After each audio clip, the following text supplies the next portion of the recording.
Welcome to day 29 of the 30 mixed media card challenge that I've set myself. We're nearly there.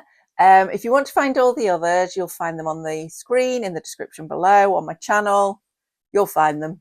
And today we're going to make this card here. So let's get started. You're going to need a piece of card that you fold in half to form your card, or a card blank. And mine's 7 inches by 5 inches, but you can do any size you like.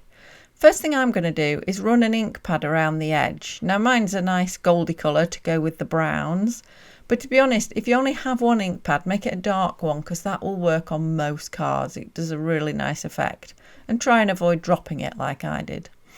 I like to do it like this. You get quite an uneven edge, you get lots, of variation, and I like that. And then I'm just going to use some bits of paper I've got left from other projects. Now, rectangles of paper stuck on give you a really good effect.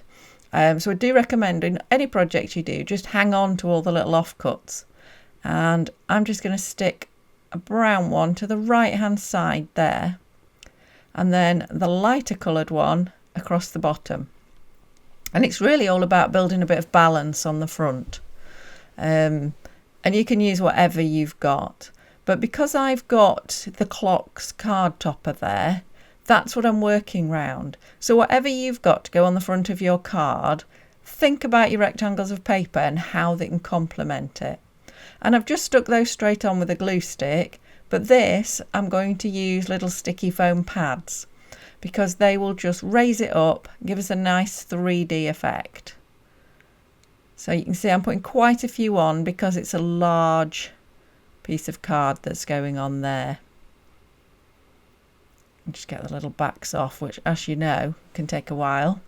If you're liking this video, could you give it a thumbs up, please, so it spreads to more people?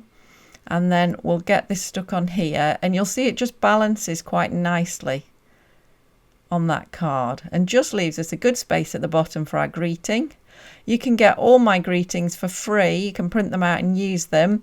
There's a link on the screen and in the description below, and you'll find them on my website.